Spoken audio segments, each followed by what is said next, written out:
Kapag iniisip natin, bubuo ako ng isang masaya at simpleng pamilya. Hindi kailangang mayaman, basta sapat lang, basta maayos lang. Pagpapagawa ko ng bahay ang aking mga mahal, papagtapusin ko ng pag-aaral ang mga anak ko, tutulungan ko ang mga kapatid ko, iaayos ko ang mga taong ito, iaayos ko ang lugar na ito, etc. Ang gaganda. Pero papaano kung isang araw, sumulpot ang isang bagay, isang tao o isang pangyayari na hindi kasama sa plano? Worse, hindi na nga kasama sa plano, panira pa ng iyong magandang plano. Ano ang gagawin mo? Gaya ng sinasabi ng Ebanghelyo, ini-insinuate nito, ituloy mo, kapatid, ang iyong magandang plano. Ito madalas ang sinasabi ko kapag ako'y nag-bless ng business o ng isang bagong negosyo. First of all, I see to it na nandun yung may-ari ng business, ng negosyo, at nandun din yung mga nagtatrabaho, yung mga empleyado. And then I tell them, nagpapabless kayo sapagkat obviously gusto niyong maging maganda ang takbo ng inyong negosyo at ng inyong trabaho, lalo na para sa inyong mga minamahal sa buhay. Sasabihin ko sa kanila, kasi hindi natin kontrolado ang lahat ng bagay. Basta kahit anong mangyari, mag-boom man o hindi ang negosyong ito, tumagal ka man o hindi sa trabahong ito, basta ano man ang mangyari, ituloy mo ang iyong magandang plano. Sapagkat sinisigurado ko sa iyo, ang magandang planong ito, sa awa at pag-ibig ng Diyos, ay makakamtan mo. Naniniwala po kasi ako, mga kapatid, na ang mga planong ito, I mean our general plans, hindi na ang mga specific plans. Ang Diyos ang siyang original na planner niyan.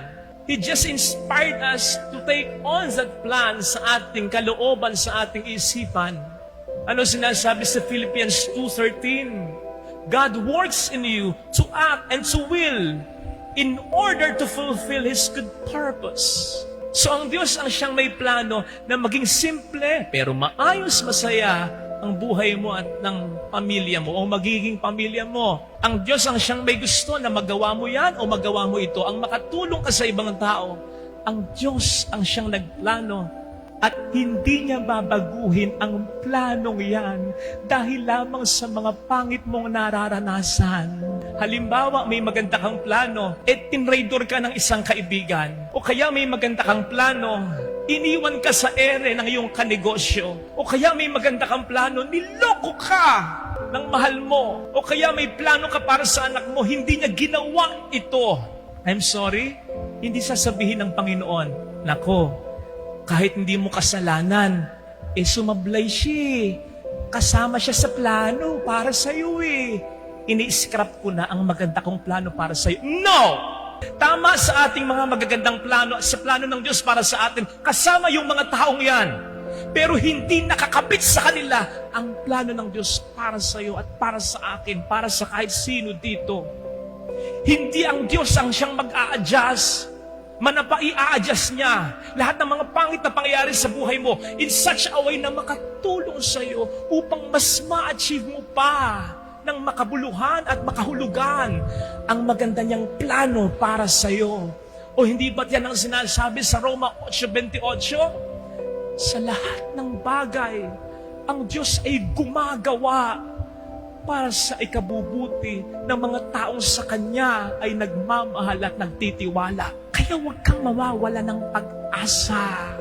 Sapagkat hindi tanga ang Diyos na matapos mag-plant ng maganda o mabuting plano sa puso mo, ay basta niya lang makakalimutan ito.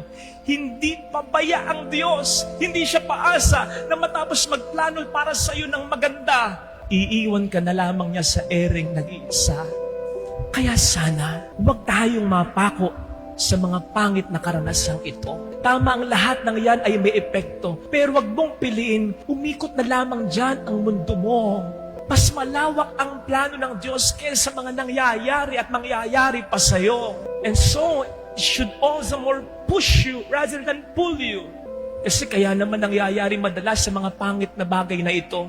sapagkat gumagawa ng paraan ng demonyo upang hindi mo na ituloy ang mga magagandang plano mo kasi alam niyang makakabless ka ng maraming buhay ng tao. Isipin mo na lang kung sa unang piniling bayan na pumalpak ay na-discourage ang Diyos at hindi na niya tuloy ang kanyang plano. May pag-uusapan pa kaya tayo ngayon? Magkakasama-sama pa kaya tayo ngayon? May simbahan pa kaya ngayon? Ang ating salvation history ay meron pa kayang continuation? Good thing, He did not give up on His plan. Ganon din kapatid, kung mag-give up ka, kung mawawalan ka na ng pag-asa, papaano ka magiging batong panulukan, sandigan, pag-asa ng mga taong sa'yo ay umaasa, ng mga taong sa'yo ay mahalaga? Yes, sana, mahirap man o masakit, kahit wag na para sa'yo, para sa mga tao na lang na ito, ituloy mo ang iyong magandang plano. God bless you.